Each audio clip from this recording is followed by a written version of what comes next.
Deus tem uma mensagem especial para os seres humanos nos tempos em que estamos vivendo. Existe no coração humano um certo medo. Independente de religião, cultura ou posição social, existe no íntimo de cada pessoa a sensação de que este mundo caminha rumo à destruição completa.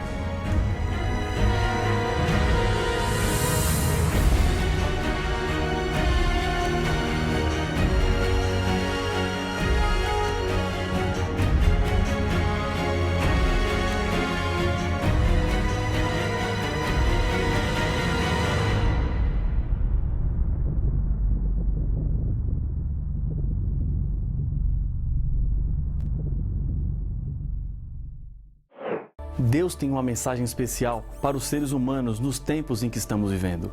Existe no coração humano um certo medo.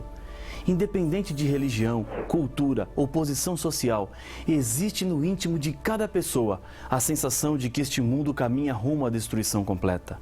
A maior necessidade das pessoas hoje se resume numa palavra com 3 letras: paz. Compreendendo melhor as revelações de Deus, encontraremos esperança e segurança para viver. Por isso, precisamos estudar o livro do Apocalipse. E essa paz não é meramente externa, mas uma paz interna, do coração. Você pode ter procurado por essa paz muito tempo, mas não encontrou. Sabe por quê? Porque ela não estava lá. A verdadeira paz só encontramos em Deus.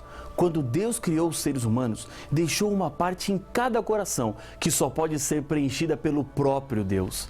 Nenhum ser humano é feliz longe de Deus. Ele pensa que é, mas nunca será completo enquanto não entregar toda a sua vida ao Criador. Os temas desta série estão ficando cada vez mais fortes. As verdades estão mais contundentes, mexendo em coisas que um dia você acreditou, mas que agora percebe que na Bíblia o caminho que Deus deixou era exatamente outro. No estudo anterior, entendemos que o sábado é o selo de Deus para o seu povo. Antes dos 4 ventos destruidores soprarem sobre este mundo, é preciso que os servos de Deus sejam selados, ou seja, identificados. Quando os ventos se soltarem, o planeta será castigado com os juízos de Deus, o fim do mundo. Estamos em um tempo de oportunidades e importantes escolhas. E nesse estudo, mais uma decisão precisa ser tomada ou confirmada. Estou aprofundando um pouco mais o que vimos no tema anterior sobre o selo de Deus, para que não fique mais nenhuma dúvida. Centenas de versos da Bíblia ordenam a santificação do sábado. Não existe nenhum verso na Bíblia que diz: santifique o domingo. Se o verso não existe, como tantas pessoas fazem desse dia o dia de descanso, adoração e santificação? Uma das grandes profecias do Apocalipse trata da observância do domingo, mas não está dizendo que esse é o dia santo. Pelo contrário, reafirma a guarda do sábado. Existem 8 versos no Novo Testamento que mencionam o primeiro dia da semana. Na Bíblia, os dias não tinham nomes, exceto o sábado. Os outros eram contados como o primeiro, segundo e assim por diante. O 6º dia era também chamado de dia da preparação, pois antecedia o dia de sábado. São 8 versos que falam sobre o primeiro dia da semana. 6 deles estão nos Evangelhos, que contam a história de Jesus. Uma vez aparece em Atos e outra na carta de Paulo à igreja de Corinto. Analisando cada um dos versos que mencionam o domingo, podemos entender o que a Bíblia tem a dizer sobre ele e assim chegaremos a uma importante conclusão que eu tenho certeza que vai mudar a sua vida completamente. Ao lermos cada verso, uma pergunta será respondida. O texto diz que o domingo deve ser santificado no lugar do sábado? A resposta é sim ou não. O primeiro verso está em Mateus capítulo 28 e o verso 1.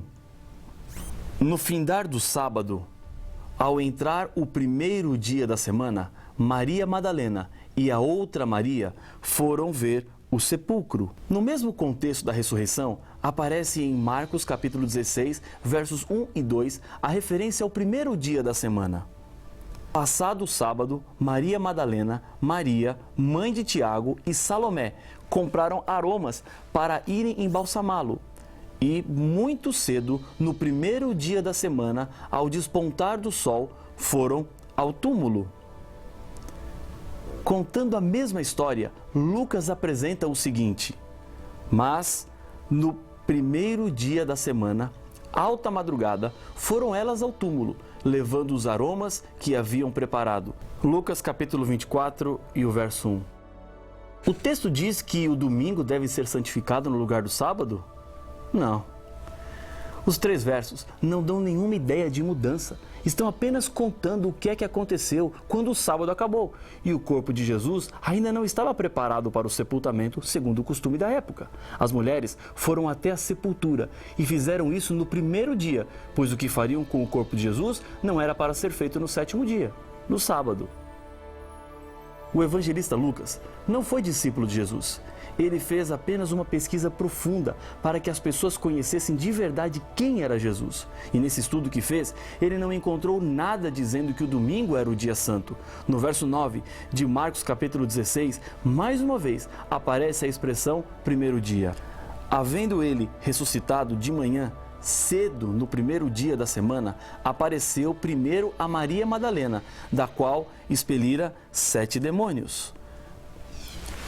Pelo fato de ter Jesus ressuscitado no primeiro dia, isso não quer dizer que o domingo passou a ser o dia santo. Esse é um argumento que não tem nenhuma base bíblica. Nenhum texto pode ser usado para confirmar esse pensamento. Um idoso evangelista ficou conhecido pelo desafio que fazia ao seu auditório. Nas suas séries de estudo, ele oferecia $5.000 para quem lhe mostrasse um texto ou um estudo bíblico que provasse que o dia de guarda agora era o domingo. Depois de tantos anos ensinando a Bíblia, ele ainda não tinha pago $5.000 para ninguém, pois não há como provar a mudança. Em João, capítulo 20, verso 1, o evangelista confirma a mesma história da ressurreição. Acompanhe a leitura do texto. No primeiro dia da semana, Maria Madalena foi ao sepulcro, de madrugada, sendo ainda escuro, e viu que a pedra estava revolvida. O texto diz que o domingo deve ser santificado no lugar do sábado? Não. Mais uma vez, citar o domingo não faz dele um dia santo. Contar o que aconteceu naquele dia não é uma ordem do Senhor de mudança e nem um mandamento novo. João, capítulo 20, verso 19, mais um texto fala sobre o primeiro dia da semana.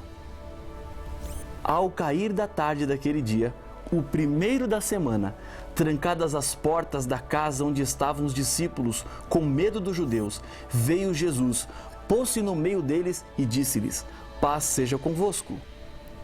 No verso 26, a Bíblia não cita o primeiro dia, mas o evento aconteceu neste dia. Tomé ainda não tinha visto Jesus. Passados 8 dias, estavam outra vez ali reunidos os discípulos, e Tomé com eles. Estando as portas trancadas, veio Jesus, pôs-se no meio deles e disse-lhes: paz seja convosco. O objetivo pelo qual os discípulos estavam reunidos não era religioso. Eles estavam trancados com medo dos judeus. Não estavam no primeiro dia comemorando a ressurreição, pois somente creram na ressurreição quando viram Jesus. A ressurreição é comemorada através de um símbolo e não de um dia. O batismo representa renascer para uma nova vida, assim como Jesus ressuscitou para uma nova vida. Os textos dizem que o domingo deve ser santificado no lugar do sábado? Não, definitivamente não. No livro de Atos, há mais uma referência ao primeiro dia.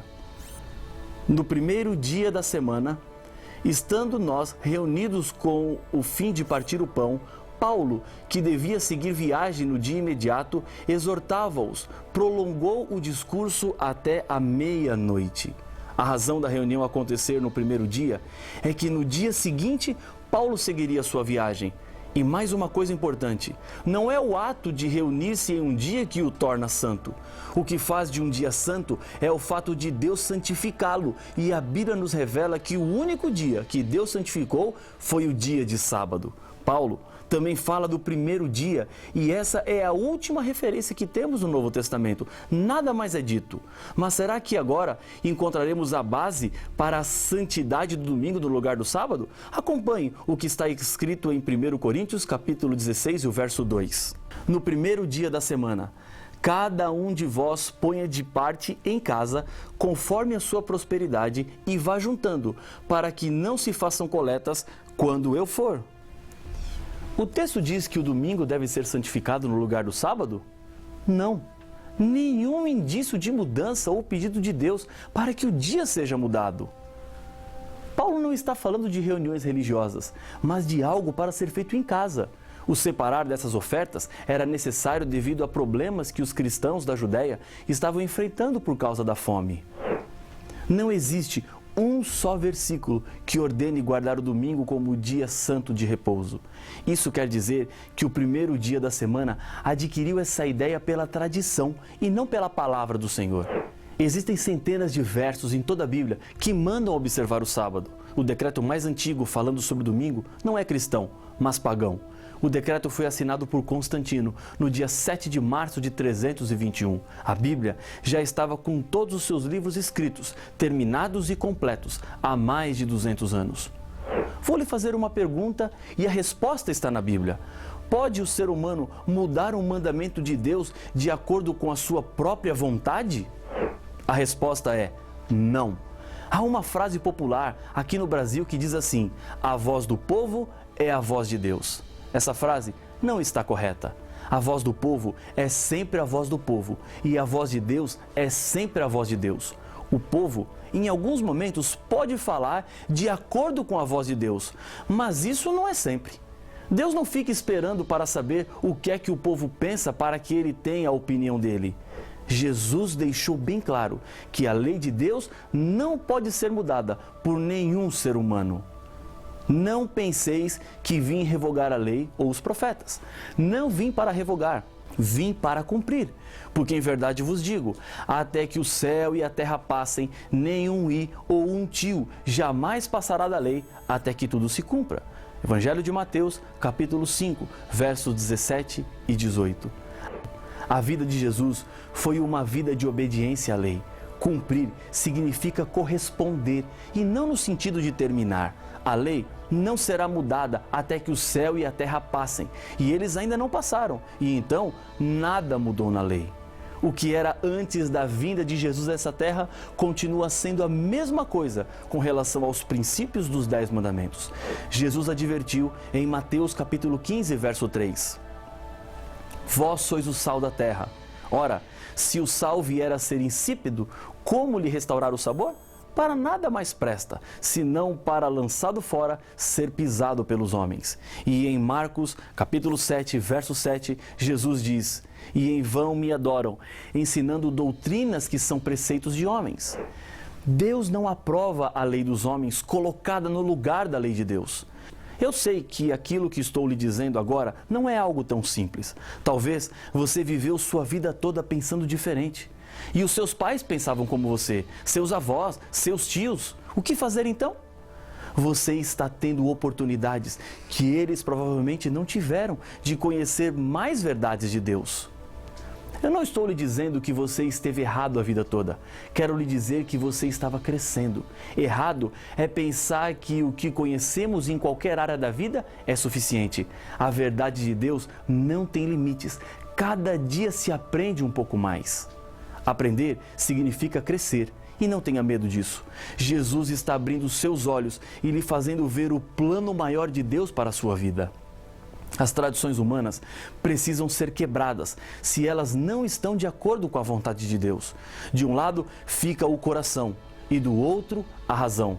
Mas saiba de uma coisa, a lei de Deus é a maior prova do amor de Deus. As leis servem para proteger a sua vida.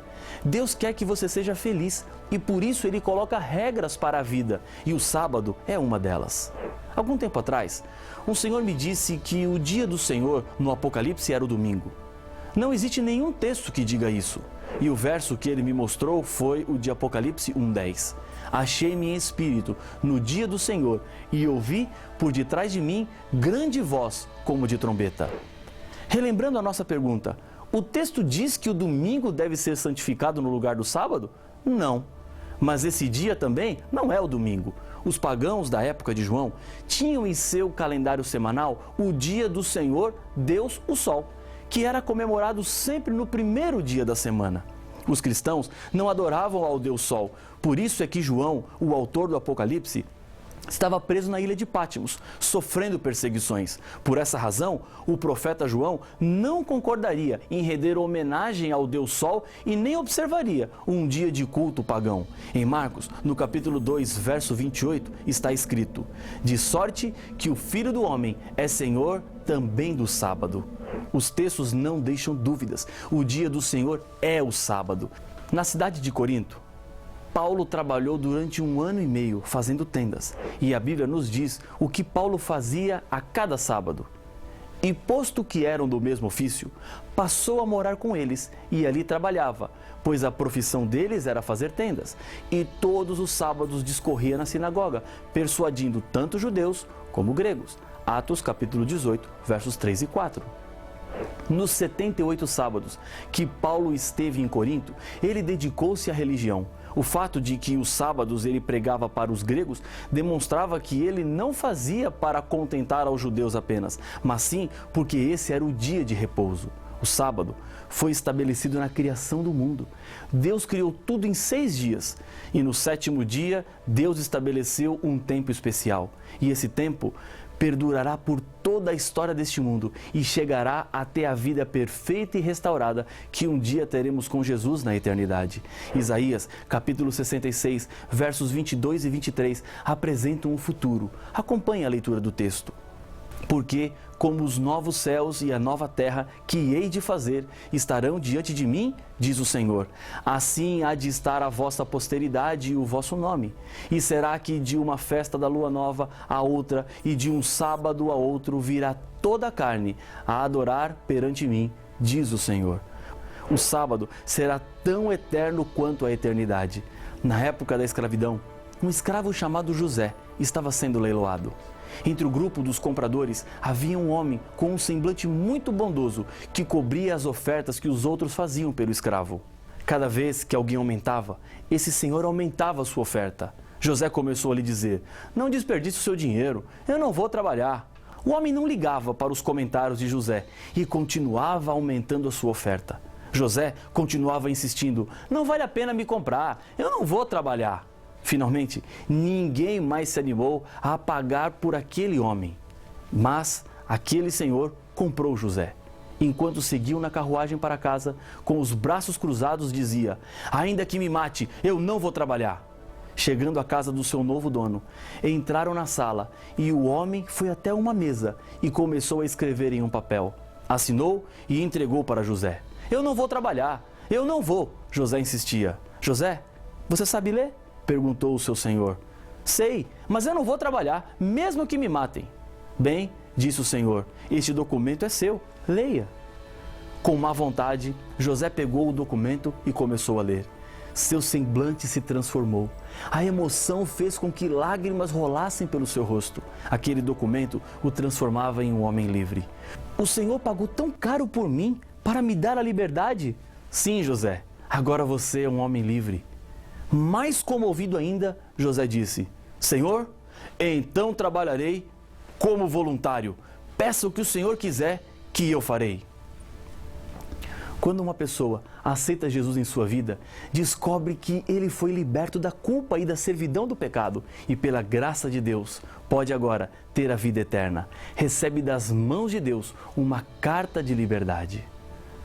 O seu sentimento de gratidão o leva agora a dizer: Senhor, peça o que quiser, que eu farei. Jesus disse em João capítulo 14, verso 15, se me amais, guardareis os meus mandamentos. A história deste planeta está chegando ao fim. Não há mais tempo para dúvida. A voz de Deus é clara. A Bíblia está à disposição para ser estudada. Não deixe ser levado pela opinião de homens. Meu coração, nesse momento, bate mais forte. Deus está convidando você para mudar a sua vida e ser fiel. Lembre-se de uma coisa: o inimigo de Deus quer lhe prender no erro e no engano, mas Deus quer te fazer um vencedor. Decida nesse momento andar de acordo com a palavra de Deus. É a sua segurança, é a proteção, é a certeza da salvação.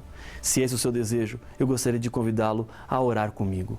Senhor, obrigado por Tua palavra, porque ela nos mostra o caminho, é luz neste mundo escuro. Aqui, bondoso Pai, comigo ora este Teu Filho, que aceita o sábado como o dia do Senhor. Eu o entrego nas tuas mãos, em nome de Jesus. Amém.